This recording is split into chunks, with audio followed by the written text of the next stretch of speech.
Hay una verdad que el mundo te oculta desde niño, una verdad que duele más que cualquier traición, porque llega envuelta en sonrisas, en abrazos, en palabras que juraban ser eternas.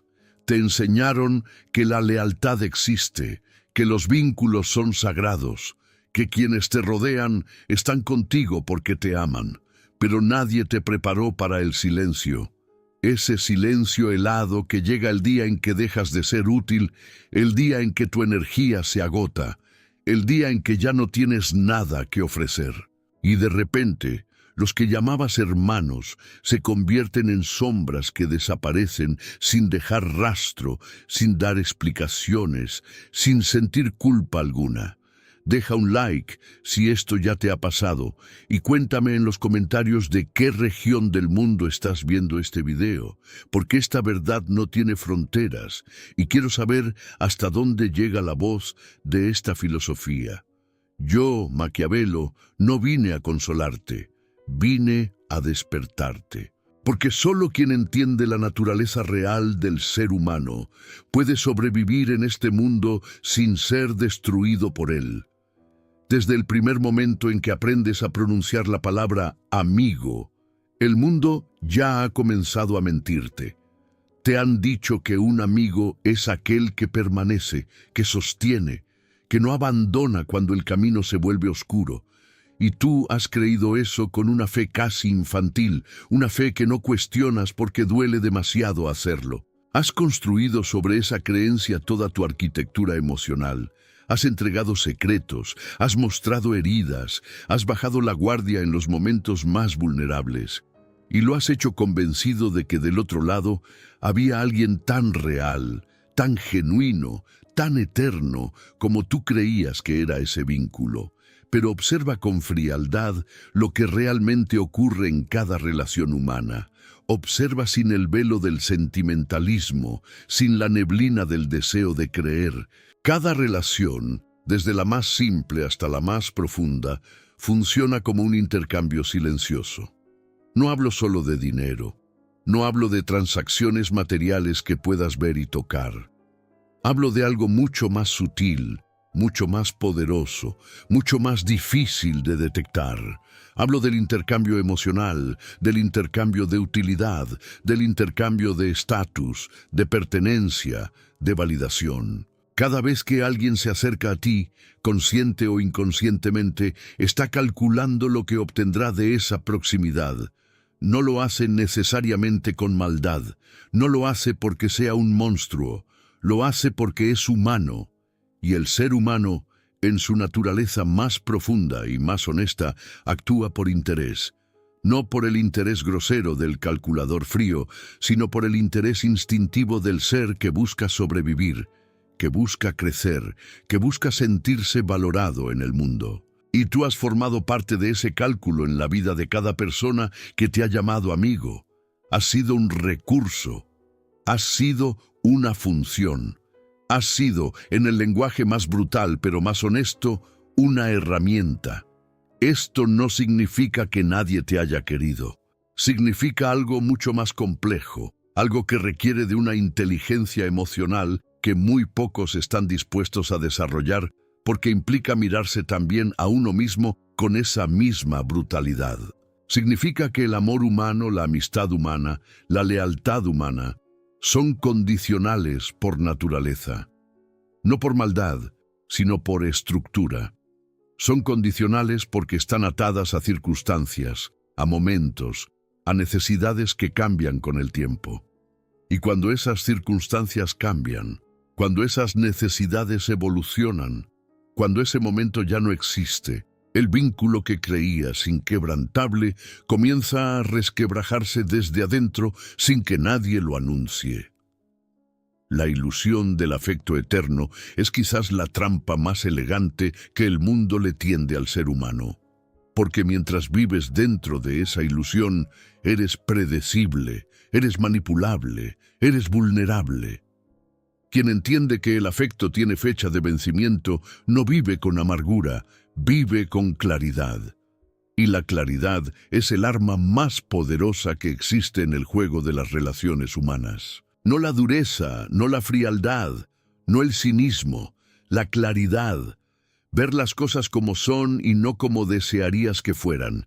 Esa capacidad es la que separa al que sobrevive del que es destruido por sus propias expectativas. Cuéntame en los comentarios de qué país o ciudad estás viendo este video, porque esta verdad sobre la naturaleza del afecto no respeta idiomas ni fronteras, y quiero saber desde dónde me acompañas en esta reflexión que puede cambiar tu vida. Hay personas que llevan años entregando tiempo, energía, emoción, presencia. Personas que han estado en los momentos más oscuros de los demás, que han cargado el peso ajeno con una generosidad que pocas veces fue reconocida en su verdadera dimensión. Y esas mismas personas, cuando atraviesan su propia tormenta, cuando dejan de ser el pilar sobre el que otros se apoyan, descubren con un dolor que no tiene nombre que el círculo se vacía. No de golpe, no con una traición dramática que al menos les permitiría llorar con dignidad, sino poco a poco, en silencio, con la lentitud cruel de quien simplemente deja de llamar, de quien simplemente deja de aparecer, de quien ya encontró otro recurso más conveniente. Esa es la verdad que Maquiavelo vio en los pasillos del poder florentino, en las intrigas de los Médici, en los rostros de quienes hoy sonreían y mañana firmaban condenas. No era cinismo lo que tenía, era diagnóstico. Era la mirada del médico que describe la enfermedad no para desesperarse, sino para comprenderla y actuar en consecuencia. Y ese diagnóstico sigue siendo tan vigente hoy como lo fue en el siglo XVI, porque la naturaleza humana no ha cambiado. Solo han cambiado los escenarios, los disfraces, las excusas, pero el mecanismo es el mismo. Mientras seas útil, serás bienvenido. Cuando dejes de serlo, descubrirás quién nunca fue realmente tu amigo. Existe un instante exacto, aunque pocas veces lo reconozcas en el momento en que ocurre, en que tu valor a ojos de los demás comienza a cambiar. No es un instante dramático, no viene acompañado de música tensa ni de miradas acusadoras, viene disfrazado de normalidad, viene en forma de mensaje no respondido con la misma velocidad de antes, viene en forma de reunión a la que de repente ya no eres convocado. Viene en la pequeña pausa antes de que alguien diga tu nombre, como si estuviera calculando si aún vale la pena hacerlo. Y si no estás entrenado para ver esas señales, si todavía vives dentro de la ilusión del afecto eterno, las ignorarás, las justificarás. Dirás que todos están ocupados, que la vida cambia, que no pasa nada, pero sí pasa. Lo que pasa es que has dejado de ser funcional para alguien, y ese alguien ya está reorganizando su mapa de relaciones sin hacer ningún anuncio oficial. Porque esa es otra característica del abandono moderno. No se declara. No tiene el valor de mirarte a los ojos y decirte la verdad. Simplemente se diluye, se evapora, se vuelve invisible con la cobardía elegante de quien prefiere el silencio a la confrontación honesta. Y tú te quedas ahí, revisando conversaciones pasadas, buscando la señal que te perdiste, preguntándote qué hiciste mal, torturándote con la posibilidad de haber fallado cuando en realidad lo único que fallaste fue dejar de ser útil. Esta es una de las crueldades más sofisticadas del comportamiento humano. No juzgan tus errores, no juzgan tu carácter, no juzgan tu alma, juzgan tu función. Y cuando esa función ya no les sirve, la relación pierde su razón de ser para ellos, aunque para ti siguiera siendo mucho más que una función, aunque para ti fuera historia, aunque para ti fuera todo. Para ellos era una herramienta, y las herramientas se reemplazan. ¿Cuántas veces has sentido esto? ¿Cuántas veces has vivido ese momento en que el teléfono deja de sonar exactamente cuando más lo necesitabas? Escríbelo en los comentarios y dime también desde qué rincón del mundo me estás escuchando hoy, porque saber que esta reflexión te alcanza es lo que le da sentido a cada palabra. El poder tiene una propiedad química particular. Transforma las relaciones a su alrededor. Cuando tienes poder, cuando tienes recursos, cuando tienes conexiones, cuando tienes éxito, la gente se acerca con una energía que interpretas como cariño. Y en algunos casos puede existir algo de cariño genuino mezclado allí. Pero aunque el cariño sea real, también es cierto que tu ascenso ha activado en ellos un interés que va más allá del afecto. Cuando ese poder desaparece o simplemente cuando ya no necesitan de él porque encontraron otra fuente, el afecto que venía mezclado con el interés también se va, porque no sabían separar uno del otro y quizás tú tampoco lo sabías. Los momentos de caída son los grandes reveladores, no los momentos de éxito, no los momentos de celebración donde todos quieren aparecer en la fotografía, los momentos en que pierdes, en que te equivocas, en que te quebras, en que necesitas. Esos son los momentos en que la realidad de cada vínculo se muestra sin maquillaje. Y lo que ves en esos momentos, aunque duela, aunque queme, aunque te deje sin palabras, es la información más valiosa que podrás tener sobre las personas que te rodean. Quien aparece en tu peor momento, cuando ya no tienes nada que ofrecerle, es un aliado real. Quien desaparece exactamente cuando más lo necesitas, sin importar cuántos años de historia compartida existan, es alguien que nunca estuvo ahí por las razones que tú creías. Y reconocer esa diferencia, aunque sea tarde, aunque lastime, es el primer acto verdadero de inteligencia emocional que puedes cometer. Porque quien no aprende a distinguir entre aliados reales y aliados funcionales, está condenado a repetir el ciclo de entrega y abandono indefinidamente, gastando su energía en relaciones que drenan sin construir, que consumen sin nutrir, que toman sin dar.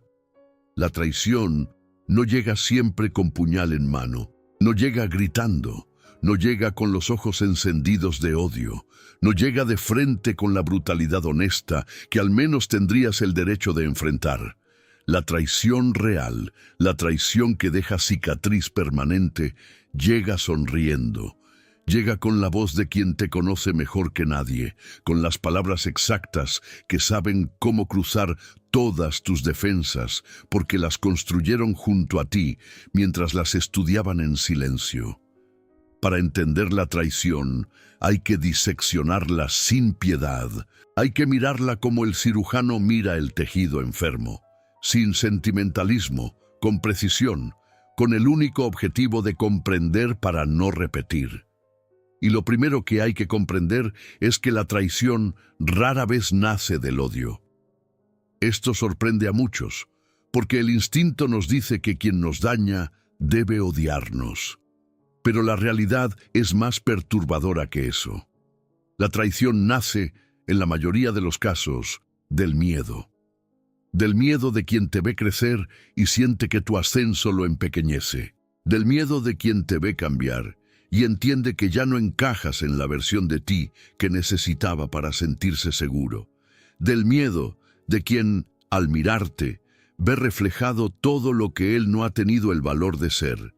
Y ese miedo, cuando no se procesa, cuando no se nombra, cuando no se trabaja con honestidad, se convierte en acción, en el comentario envenenado que se hace pasar por consejo, en la información que se entrega al enemigo equivocado, en la ausencia calculada, en el momento crítico, en el sabotaje elegante que nunca deja huella visible, porque quien lo ejecuta sabe perfectamente cómo construir coartadas emocionales.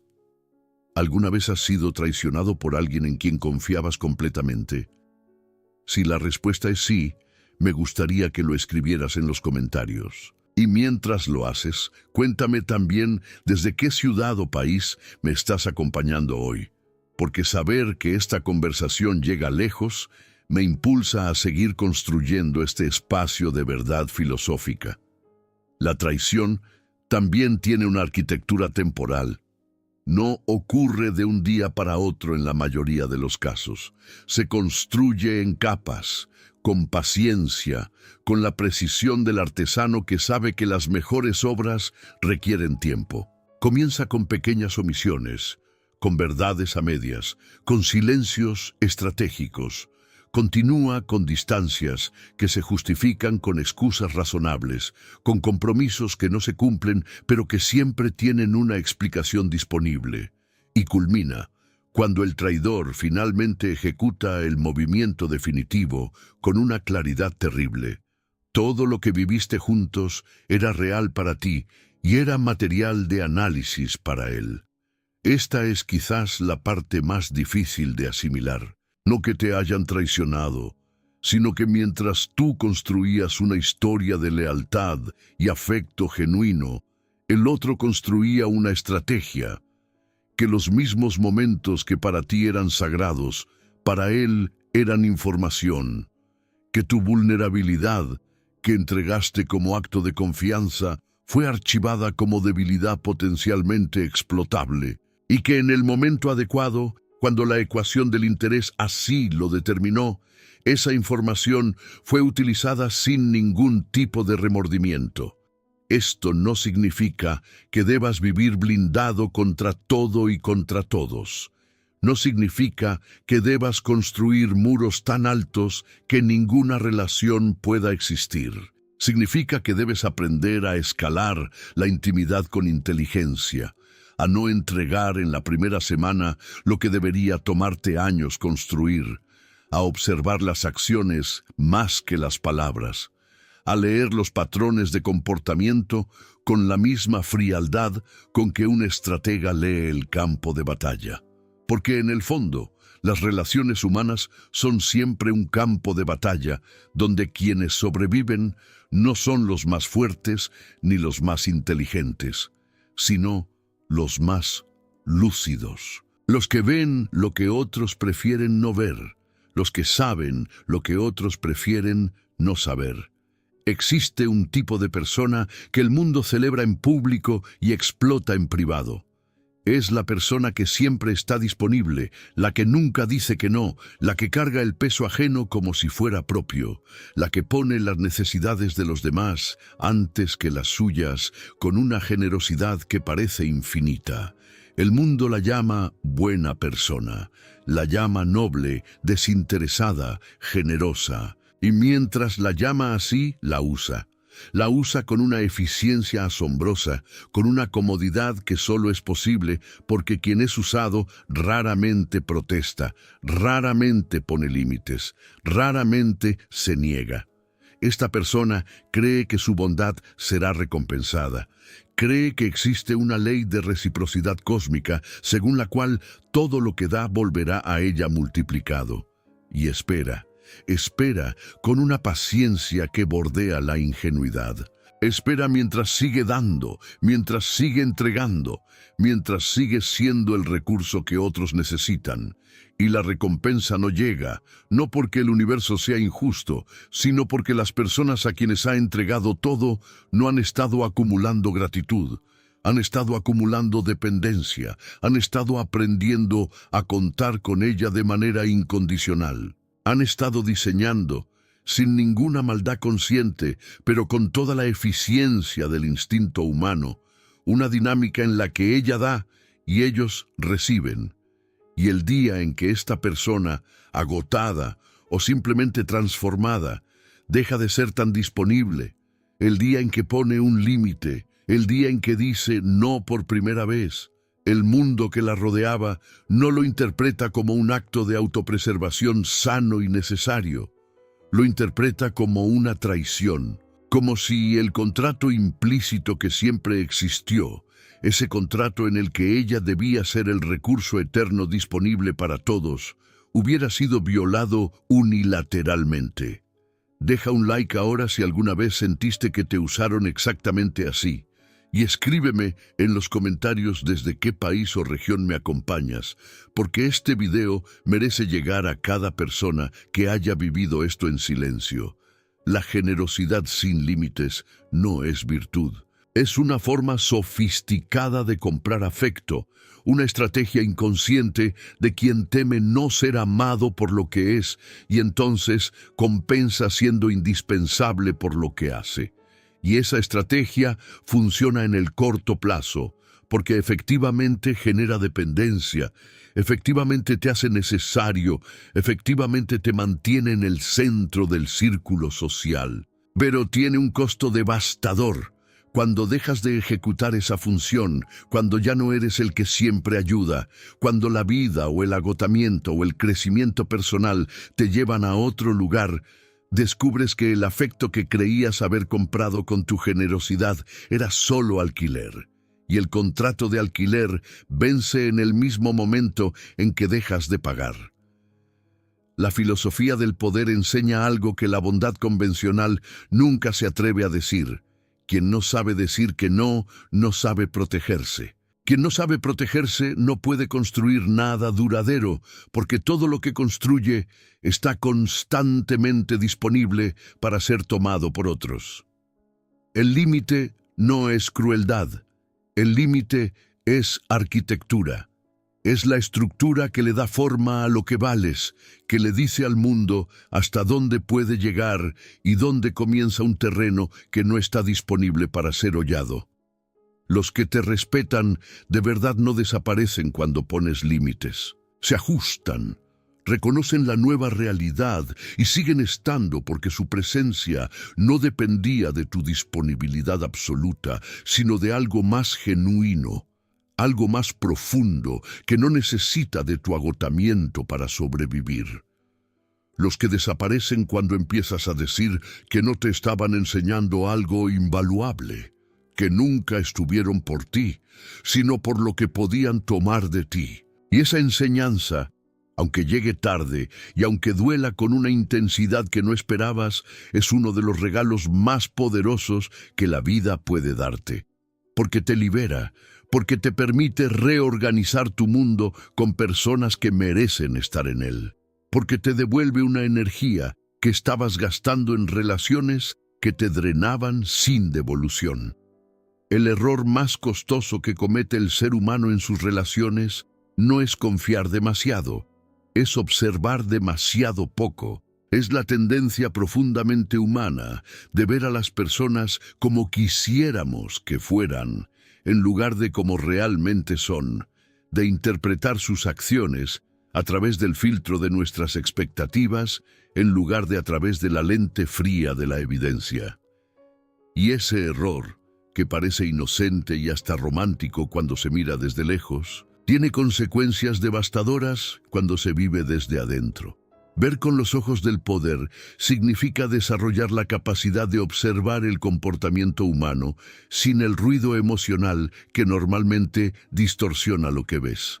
No significa no sentir, no significa anestesiarte emocionalmente, no significa convertirte en una máquina sin vísceras. Significa aprender a separar el acto de observar del acto de juzgar, aprender a recopilar información sobre las personas que te rodean con la misma neutralidad con que un científico toma datos antes de llegar a una conclusión. Y luego, solo después de haber observado con suficiente profundidad y durante suficiente tiempo, permitirte llegar a una conclusión informada sobre quién merece tu confianza y quién no. Las personas te dicen quiénes son todo el tiempo, no con las palabras que eligen en los momentos en que están tratando de impresionarte, sino con las acciones que ejecutan en los momentos en que creen que no estás mirando. Te dicen quiénes son en cómo hablan de los demás cuando esos otros no están presentes. Te dicen quiénes son en cómo reaccionan cuando algo no sale como esperaban y tú eres el que está cerca. Te dicen quiénes son en cómo celebran tus victorias o en cómo se disculpan cuando algo les resulta difícil de celebrar porque en el fondo activa su envidia. Antes de continuar, necesito pedirte algo. Si este contenido está resonando en ti, si sientes que estas palabras están tocando algo que llevas tiempo cargando en silencio, deja tu like Y dime en los comentarios desde qué ciudad o país del mundo me estás escuchando hoy. Tu presencia aquí importa más de lo que crees. El poder de observación no se desarrolla de un día para otro. Es una disciplina que requiere práctica, que requiere el coraje de ver cosas que preferiríamos no ver, que requiere la madurez de actuar en base a lo que vemos en lugar de en base a lo que esperábamos encontrar. Requiere renunciar al confort de las ilusiones para habitar la incomodidad más productiva de la claridad. Y esa es una decisión que no todo el mundo está dispuesto a tomar porque la claridad tiene un precio. El precio de la soledad selectiva, el precio de relacionarte con menos personas pero con vínculos más genuinos, el precio de vivir en un mundo más pequeño pero más real. Quien aprende a observar con la frialdad que el poder requiere, descubre rápidamente que los gestos pequeños son más reveladores que los grandes. Que quien te ayuda cuando no tiene nada que ganar con esa ayuda es infinitamente más valioso que quien aparece solo en los momentos de brillo. Que quien habla bien de ti en tu ausencia es un aliado real, mientras que quien te elogia en tu presencia y guarda silencio cuando no estás, es una amenaza potencial disfrazada de simpatía. Que quien cumple las promesas pequeñas y aparentemente irrelevantes es quien cumplirá también las grandes cuando el momento llegue. La mirada estratégica sobre las relaciones humanas no destruye la posibilidad del afecto genuino. Al contrario, la purifica. Porque cuando aprendes a ver con claridad, cuando dejas de proyectar tus expectativas sobre los demás y comienzas a recibirlos tal como son, te relacionas con personas reales en lugar de con los personajes idealizados que tu mente había construido. Y las relaciones con personas reales, aunque sean más complicadas, aunque exijan más negociación, aunque no tengan la magia irreal de las fantasías que la ingenuidad construye, son las únicas relaciones que pueden sostenerse en el tiempo sin destruirte en el proceso. Hay un lenguaje que muy pocos aprenden a descifrar porque no se enseña en ninguna escuela, no se encuentra en ningún libro de relaciones humanas. No viene acompañado de instrucciones ni de diccionario. Es el lenguaje del silencio estratégico, de la ausencia calculada, de la presencia que se retira exactamente en el momento en que más se la necesita. Y quien aprende a leerlo con fluidez, descubre que dice más sobre las intenciones de una persona que cualquier discurso elaborado, cualquier promesa solemne, cualquier declaración de lealtad pronunciada en los buenos tiempos. El silencio puede ser muchas cosas. Puede ser respeto, puede ser prudencia, puede ser el espacio que alguien necesita para procesar, pero también puede ser la herramienta más elegante de distanciamiento que existe. Cuando alguien que antes se comunicaba contigo con fluidez y frecuencia comienza a espaciar sus respuestas, cuando alguien que antes buscaba tu presencia activamente deja de hacerlo sin ninguna explicación visible, cuando alguien que antes celebraba tus logros deja de mencionarlos, esos silencios son información. Son el termómetro más preciso de lo que está ocurriendo en la temperatura real de esa relación. El problema es que tendemos a interpretar los silencios ajenos en función de nuestros propios miedos, en lugar de en función de la realidad del otro. Si tienes miedo de no ser suficiente, interpretas el silencio como confirmación de ese miedo. Si tienes miedo de haber fallado, el silencio te parece prueba de tu fallo. Y esa interpretación basada en el miedo te hace actuar de maneras que alimentan exactamente la dinámica que intentas evitar. Te vuelves más ansioso, más necesitado de validación, más dispuesto a dar más de lo que deberías para recuperar una presencia que quizás ya ha tomado la decisión de irse. Si lo que estoy describiendo te suena familiar, si sientes que estas palabras están nombrando algo que has vivido, pero no habías sabido articular, escríbelo en los comentarios. Y dime también desde qué país o ciudad me estás acompañando en este video, porque cada comentario que llega desde un rincón distinto del mundo me dice que esta filosofía tiene un alcance que ninguna frontera puede detener. El silencio del poder es diferente. El silencio del poder es aquel que tú eliges, no el que te imponen. Es la decisión consciente de no reaccionar inmediatamente, de no llenar todos los espacios con tu presencia, de dejar que el otro sienta tu ausencia antes de que pueda dar por sentada tu presencia. Quien no sabe estar en silencio cuando el silencio conviene, está siempre a merced de quien sí sabe. Porque el que siempre habla revela, y el que siempre revela pierde ventaja estratégica sin saber que lo está haciendo. Las personas que han comprendido la naturaleza real de las relaciones humanas no intentan forzar los vínculos cuando sienten que se enfrían. Observan, esperan, dejan que la realidad se manifieste sin interferirla con la ansiedad de quien necesita saber a toda costa. Y lo que ven en ese proceso de observación paciente les dice exactamente lo que necesitan saber sobre quién está y quién solo aparentaba estar. Les dice quién buscará recuperar el contacto cuando la ausencia se haga sentir y quién aprovechará esa misma ausencia para desaparecer definitivamente, confirmando con su desaparición que nunca estuvo por las razones que importaban. La lección del silencio es también la lección del valor propio. Quien necesita llenar cada silencio con explicaciones, con justificaciones, con muestras de que sigue valiendo la pena, es alguien que no está seguro de su propio valor. Pero quien puede estar en silencio, quien puede ser ignorado por un tiempo sin entrar en pánico, quien puede soltar sin desesperación lo que no quiere quedarse, tiene un poder interior que ninguna traición puede verdaderamente destruir. Tiene la certeza tranquila del que sabe quién es, independientemente de cuántas personas lo reconozcan. Y esa certeza es el fundamento sobre el que se construyen las únicas relaciones que valen la pena. Las que existen porque ambas partes eligen libremente estar, no porque ninguna de las dos tenga a dónde ir. El mundo ha construido alrededor de la soledad una narrativa de fracaso que muy pocas personas tienen el coraje de cuestionar.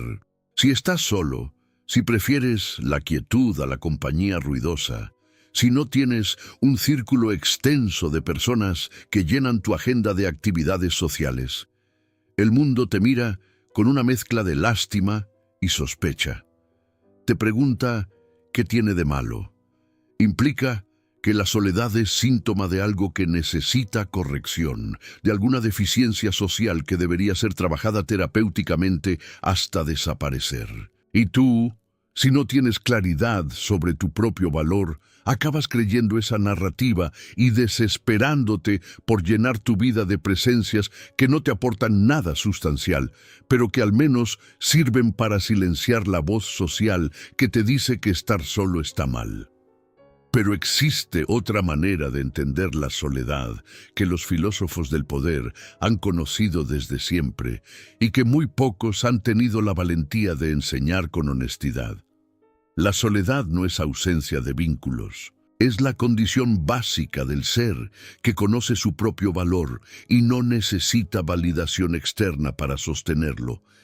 Es el espacio en que te encuentras contigo mismo sin interferencias, sin el ruido de expectativas ajenas, sin la obligación permanente de ser para otros antes que para ti. Es, en el sentido más profundo del término, el laboratorio donde se forja la identidad real de una persona. Quien nunca ha sido capaz de estar solo genuinamente, sin ansiedad, sin el impulso de buscar compañía inmediata para escapar del silencio propio, es alguien que todavía no se conoce a fondo. Y quien no se conoce a fondo es manipulable, porque quien sabe lo que eres antes de que tú mismo lo sepas, tiene sobre ti una ventaja que puede usar en el momento que más le convenga. La soledad como práctica, como elección consciente, como espacio de autoconocimiento, es la primera línea de defensa contra cualquier forma de manipulación, contra cualquier relación de dependencia que se disfrace de afecto. ¿Has aprendido a estar contigo mismo o todavía la soledad te genera incomodidad?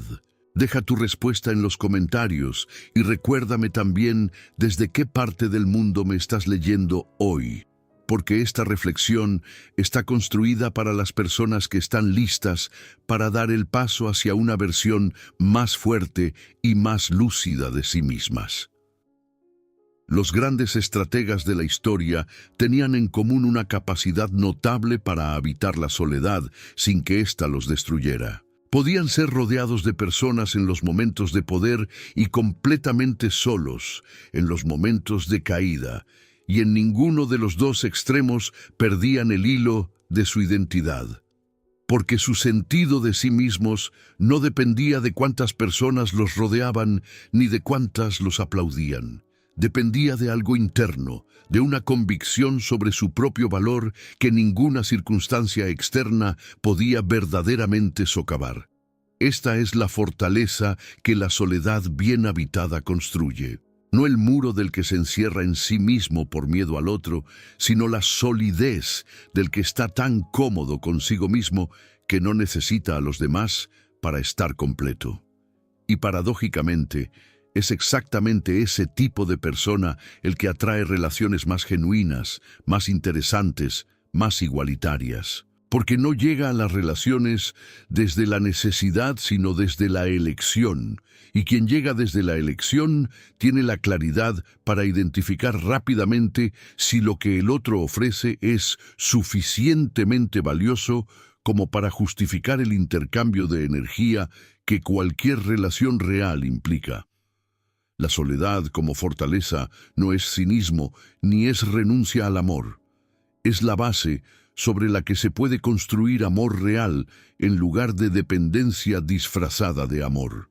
Es el lugar desde el que puedes elegir a las personas que merecen tu tiempo sin el sesgo de la necesidad que nubla el juicio. Es, en última instancia, la condición que te permite decir que no sin miedo y decir que sí con plena conciencia de lo que estás aceptando. Y quien puede hacer ambas cosas desde un lugar de paz interior ha alcanzado una forma de libertad que muy pocas personas llegan a conocer.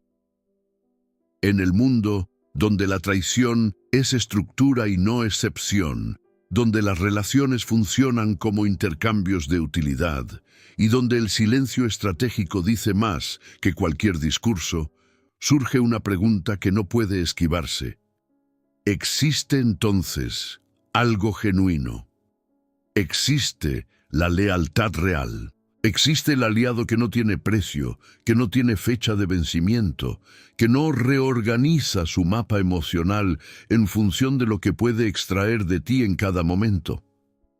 La respuesta es sí, pero con una condición fundamental. Ese tipo de aliado es extremadamente raro y encontrarlo requiere primero haber depurado tu propia manera de relacionarte, haber aprendido a leer a las personas con la profundidad que solo la experiencia de haber sido traicionado puede enseñar, haber pasado por el fuego de suficientes decepciones para saber con exactitud qué características distinguen a quien merece tu confianza de quien solo merece tu cordialidad. El aliado real no se identifica en los momentos de celebración. Cualquiera puede estar a tu lado cuando todo va bien, cuando hay abundancia, cuando tu presencia suma estatus a quien se acerca. El aliado real se identifica en los momentos de crisis, en los momentos de pérdida, en los momentos en que estar contigo no implica ningún beneficio visible para quien elige quedarse. Y la prueba definitiva es simple aunque brutal. Si cuando todo colapsa, siguen ahí sin hacer teatro de su lealtad, sin recordarte cada 5 minutos todo lo que están haciendo por ti, simplemente presentes con la naturalidad de quien no concibe estar en otro lugar. Ese es un aliado real. Escribe en los comentarios si tienes una persona así en tu vida, alguien que ha pasado esta prueba. alguien que ha estado en tus peores momentos sin necesitar nada de ti. Y cuéntame también desde qué ciudad o país me acompañas hoy, porque saber que este video está llegando a personas que están reflexionando sobre sus relaciones con esta profundidad me da una alegría que no tiene precio. El aliado real también se distingue por su honestidad incómoda. Es quien te dice lo que no quieres escuchar, cuando lo que necesitas escuchar es exactamente eso. Es quien no alimenta tu ego con verdades a medias, sino que arriesga la comodidad de la relación por darte una perspectiva que puede dolerte, pero que te ayuda a crecer. Ese tipo de honestidad es extremadamente rara porque implica que la otra persona valora tu bienestar real más que tu aprobación momentánea. Y eso solo es posible cuando alguien genuinamente te quiere sin una agenda oculta detrás de ese querer. Cuando encuentres a una persona así, cuídala. No con la desesperación del que tiene miedo de perderla, sino con la conciencia del que sabe que está en presencia de algo genuinamente valioso en un mundo donde lo genuino escasea. Cuídala siendo honesto tú también, siendo recíproco en la presencia, siendo alguien que cuando ella cae, hace exactamente lo que ella hace cuando caes tú. Porque las relaciones genuinas no se sostienen solo desde un lado, se construyen desde la reciprocidad real, desde la disposición mutua de estar incluso cuando no conviene, incluso cuando cuesta, incluso cuando el mundo ofrece opciones más cómodas. Y para encontrar a esas personas, para reconocerlas cuando aparecen, primero tienes que haber hecho el trabajo interno de convertirte tú mismo en ese tipo de persona. Porque la energía que proyectas al mundo determina el tipo de energía que atrae. Quien vive desde el miedo atrae relaciones basadas en el miedo. Quien vive desde la claridad y la fortaleza atrae a quienes también han elegido ese camino. El camino hacia los aliados reales pasa siempre primero por la construcción de uno mismo como alguien que merece, que puede sostener y que sabe valorar ese tipo de vínculo cuando finalmente llega. Una de las pruebas más difíciles que impone la lucidez sobre las relaciones humanas es la de soltar. No el soltar dramático del que hace del abandono un espectáculo emocional. No el soltar ruidoso del que necesita que todo el mundo sepa cuánto sufrió para poder procesar la pérdida. El soltar silencioso y poderoso del que comprende que algunas personas llegaron a su vida para una temporada y que esa temporada ha terminado, y que aferrarse a lo que ya no tiene vida solo prolonga el sufrimiento sin cambiar ninguna realidad. Soltar sin amargura es quizás el acto más avanzado de madurez emocional que existe, porque la amargura es tentadora, es comprensible. Cuando has dado con generosidad y has recibido abandono, cuando has confiado y has recibido traición, cuando has estado en los peores momentos de alguien y esa persona no apareció en el tuyo, la amargura se presenta como la respuesta lógica, como la reacción proporcional a la injusticia que viviste, y en un sentido estrictamente emocional, tiene razón. La amargura es la voz del dolor que no ha sido procesado, del agravio que no ha sido integrado. Pero la amargura tiene un costo que muy pocas personas calculan antes de instalarse en ella. Ese costo es el presente. La amargura te ata al pasado con cadenas emocionales que consumen la energía que necesitarías para construir algo nuevo. Te convierte en el guardián de tu propio dolor, en el carcelero que custodia la celda donde has decidido vivir, porque salir de ella implicaría perdonar lo que sientes que no merece perdón. Y mientras custodia ese dolor, mientras alimenta ese resentimiento, quien te dañó sigue viviendo su vida con la tranquilidad de quien ya ha pasado página hace mucho tiempo. Deja un like si entiendes de lo que estoy hablando. Si has estado en ese lugar donde la amargura parecía la única respuesta posible. Y escríbeme en los comentarios desde qué región del mundo me acompañas hoy, porque esta conversación sobre el arte de soltar merece llegar a todos los rincones del planeta. Soltar no significa olvidar, no significa pretender que lo que ocurrió no ocurrió, no significa borrar de tu memoria las lecciones aprendidas, no significa desactivar el sistema de detección de patrones que te protege de repetir las mismas dinámicas con diferentes personas. Significa liberar la carga emocional de lo que ya no puedes cambiar para poder dirigir esa energía hacia lo que todavía está en tus manos construir. Es la diferencia entre mirar atrás para entender y mirar atrás para sufrir. La primera mirada te hace más sabio, la segunda te mantiene paralizado. El filósofo del poder que genuinamente ha integrado esta enseñanza no habla mal de quienes lo traicionaron. No necesita convertir a sus traidores en villanos de una narrativa que lo posicione como víctima heroica. Los ve simplemente como personas que actuaron en función de su naturaleza, en función de sus miedos, en función de sus limitaciones, y que al hacerlo le enseñaron algo que ningún libro podría haberle enseñado con la misma eficacia. Les está, en un sentido profundo, aunque paradójico, agradecido por la claridad que le regalaron, aunque el regalo haya llegado envuelto en dolor. Quien llega a ese punto de comprensión ha completado el ciclo de la traición de la única manera en que realmente se completa. No con venganza, no con indiferencia forzada, sino con una comprensión genuina de la naturaleza humana que trasciende el juicio moral simple y te instala en una perspectiva más amplia, más compleja, más honesta sobre lo que somos y lo que podemos esperar los unos de los otros. Desde esa perspectiva, cada relación que llega es una posibilidad que se evalúa con los ojos abiertos, y cada relación que se va es simplemente la confirmación de que la vida es siempre un proceso de selección, de depuración, de refinamiento hacia lo que realmente importa. Hay un umbral que muy pocas personas cruzan en su vida, un umbral que desde afuera parece una pérdida, y desde adentro se siente como la primera respiración profunda después de años de ahogo.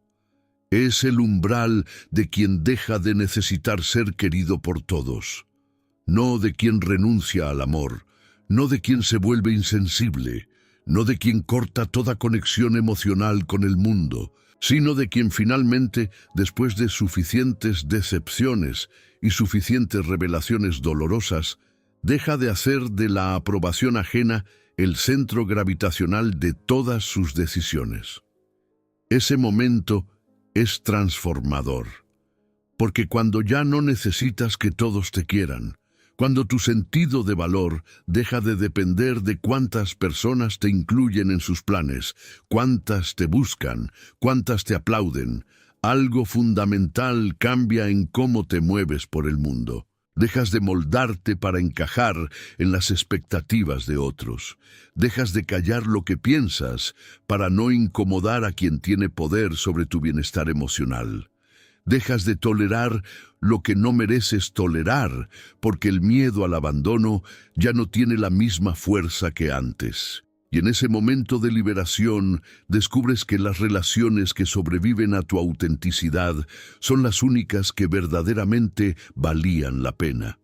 El mundo interpretará este cambio de maneras diversas. Algunos dirán que te has vuelto frío, que has perdido algo que antes te hacía accesible, que eras mejor antes cuando eras más maleable.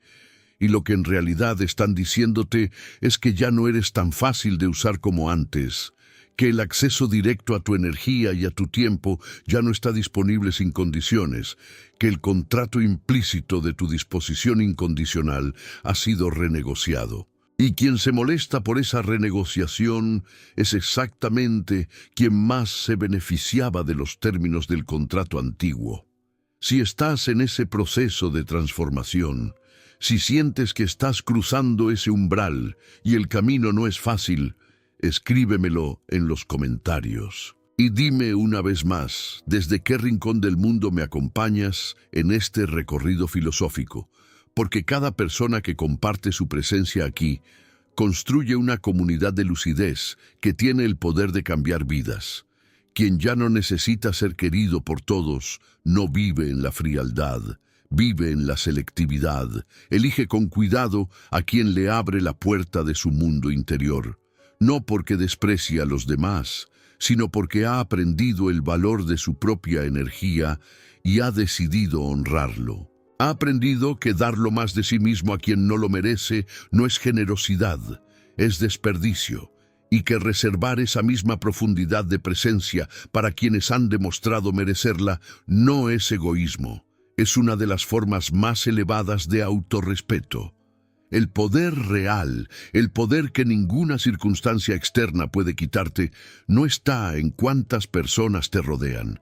No está en cuánto dinero tienes, cuánto estatus acumulas, cuánto poder formal ostentas. Está en la capacidad de ser completamente tú mismo independientemente del escenario, de no necesitar el aplauso ajeno para saber que estás en el camino correcto, de poder perder todo lo externo y seguir siendo en lo esencial exactamente quien eres. Ese es el poder que no puede ser tomado porque no depende de nada que esté fuera de ti. Y la paradoja final, la más hermosa y la más difícil de aceptar, es esta. Cuando dejas de necesitar ser querido por todos, cuando dejas de ser el recurso eterno disponible para cualquiera que llegue con una necesidad, cuando te conviertes en alguien que se elige a sí mismo antes de elegir a otros, dejas de descubrir quién nunca fue tu amigo porque ya no le das a nadie el poder de hacerte daño con su partida. Lo que descubres, en cambio, es algo infinitamente más valioso. ¿Quién eres tú cuando nadie está mirando, cuando nadie te necesita, cuando nadie te aplaude? Y si lo que encuentras en ese silencio es alguien que se respeta, que se conoce, que puede estar solo sin miedo y con otros sin necesidad, has ganado la única batalla que realmente importa. La batalla contigo mismo. Esa es la filosofía que ningún traidor puede robarte, la fortaleza que ningún abandono puede derribar, el legado que te pertenece para siempre.